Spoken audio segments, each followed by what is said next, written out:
station covering all of the DMV. This is DC News Now. Good afternoon and thanks for joining us for DC News Now at 4. Here's a look at today's top stories all around the DMV. I don't think our residents should expect that it will be over anytime soon. That wake-up call from emergencies officials. Wildfire smoke from Canada returns to the DMV, which currently has the worst air quality in the world. It's a DMV First Warn Day, and we have team coverage on how it's impacting the end of your week. Plus, with the 4th of July nearly here, a record number of Americans are heading to airports and hitting the roads. Our Haley Milon is live at Reagan National Airport, where thousands are coming in and out of the DMV. And a landmark decision from the Supreme Court this morning overturning affirmative action admissions to U.S. colleges and universities. Hear how Capitol Hill is reacting to the news.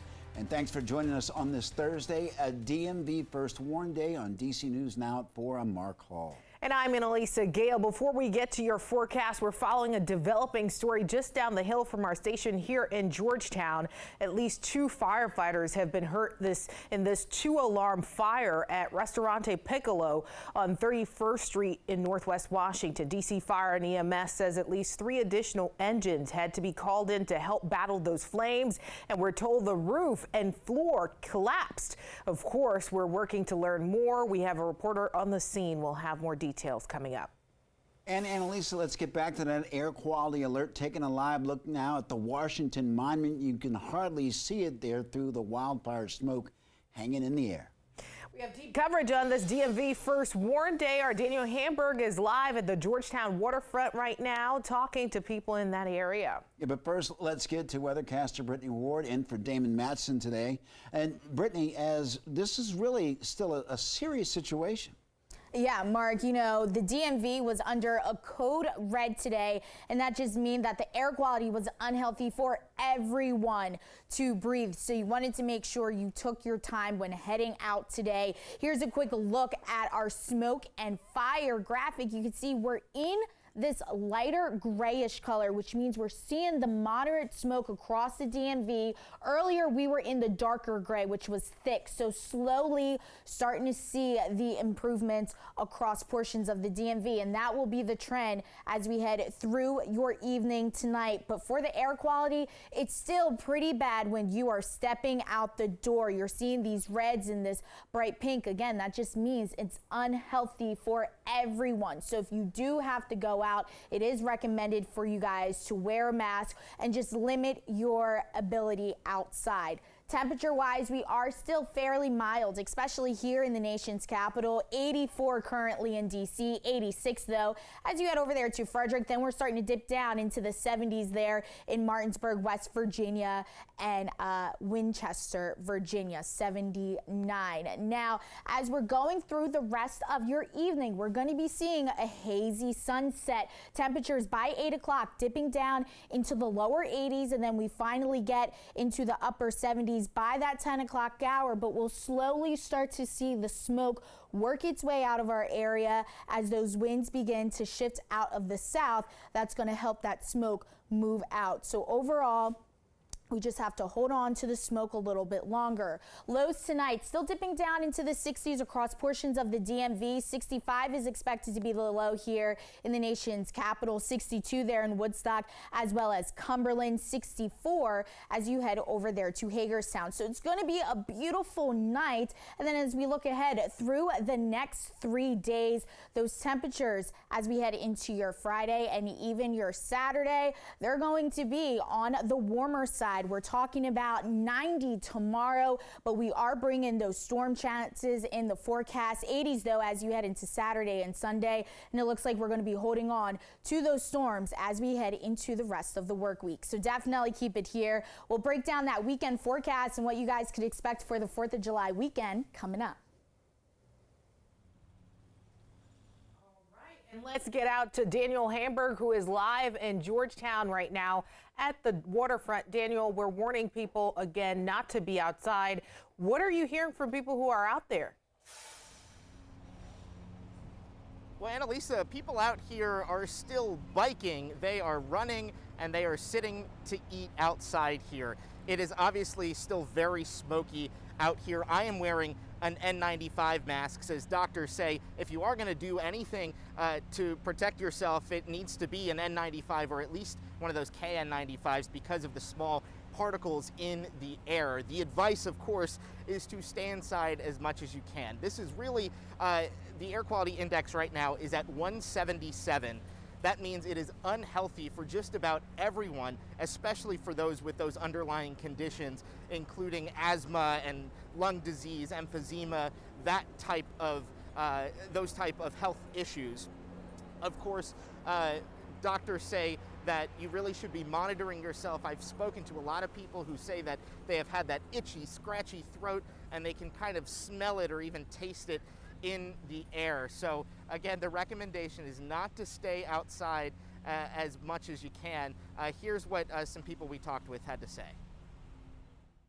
It's pretty brutal. We don't want to stay out here very long, you know, because again, you get a little bit of a headache and you get a little bit of a burning in your throat. For those who have underlying cardiac disease or respiratory disease like asthma or COPD, they should really try to limit their exposure when it's like this as much as possible.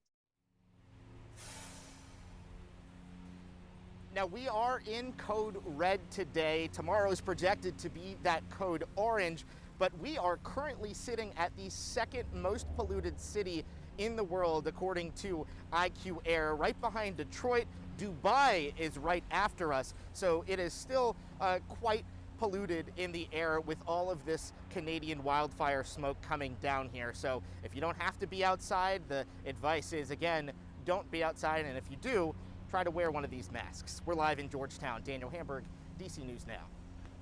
All right, Daniel, thank you. Well, happening now, travelers are hitting snags ahead of the 4th of July weekend. Yeah, the Transportation Secretary now warning air travelers that some cancellations and delays could be linked to a federal deadline for airline software updates. And our Haley Milon is at the DCA to explain that warning and to tell us how you might be impacted. Now, Haley, what are you seeing? Yeah, Annalisa, Mark, I've talked to a lot of passengers here. It's fairly calm right now at DCA. A lot of folks I've spoken to today believe that cancellations and delays are weather related, and that's kind of the case. But here's the deal with that warning from Secretary Buttigieg that came last week. Airlines have a deadline of Saturday to upgrade or retrofit airplanes with new software so that 5G cell signal and weather instruments don't interfere with one another. Now, passengers I've spoken with here today say it's been hit or miss, and it all kind of depends on what airline you're flying. I have had such a great experience. I got to the airport, they checked me in, I missed my flight, and they put me on another one right away. Some passengers at the American Airlines check-in getting an early start to the holiday weekend. So I'm excited. And work travelers prepared for snags. I brought a overnight bag just in case.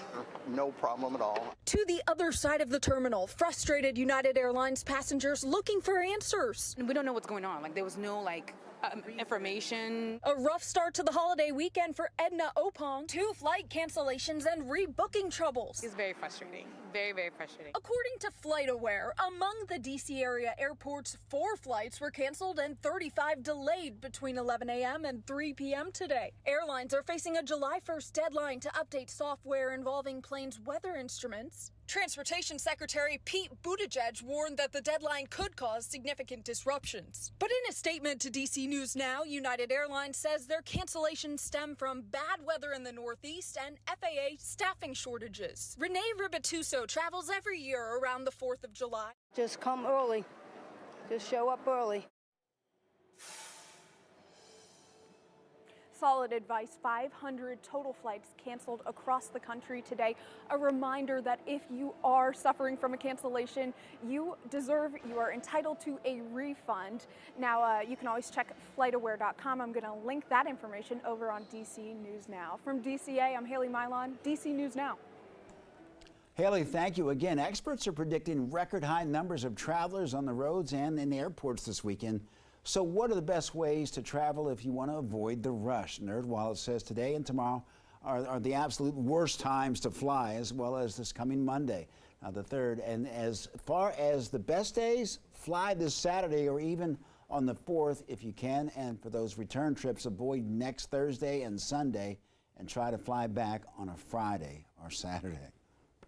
All right, but if you're staying in town for the 4th, good news from Metro. They'll take you to and from your evening plans absolutely free. Metro says after 5 p.m., all rail, bus, and Metro Access trips will be fare-free until they close. They're also offering more frequent service to the National Mall so you can catch those fireworks. Parking will also be free at Metro stations all day long. Developing now, crime is up more than 40% compared to this time last year in Prince George's County. Officials say that a lot of crimes involve juveniles. Now, with students out of school, the police department is launching a summer crime initiative. Our Prince George's County reporter Yamari Sase is live at police headquarters. And Yamari, what makes this crime initiative so different than from past years? Yeah, so you may remember last year was one of the most violent summers here in Prince George's County. And right now, this new summer crime initiative, it's not really new at the moment, but police are cracking down to avoid last summer from becoming this summer. Now, they're using data to determine hot spots where a lot of crime take place. They're increasing officers, and they're also finding ways to keep teens involved this summer. Now, during today's press conference, Police Chief Malik Aziz says, quote, "We cannot arrest our way out of a crime problem." So they're looking into new strategies, which is looking at those hot spots, increasing officers in those areas. Now, another component is accountability. Now, the chief says it's all hands on deck. He wants parents to be keeping tabs on their children, knowing what they're doing and where they're going at all times. Now, he also says the criminal justice system needs to have stronger consequences to keep people from reoffending. And also, as you remember, the rise in youth crime has become a big problem within the past year across the county. So this summer, the chief says it won't be a primary focus. Youth crime won't be entirely a primary focus going the way about through the youth curfew. But this time around, it will be a tool that they will use to continue to try to decrease those numbers. Now, another thing they want to do is keep teens busy this summer. So the chief vowed to help parents find the resources they need to keep their kids involved and off the streets. Police cannot do it all. They cannot do it by themselves. We need the community's help. We need the parents' help this summer. We believe the impact that we can have in July and August subsequently will reduce victims, thereby reducing crime. Let's join together and form a mighty fist to have the courage to actually address the issues.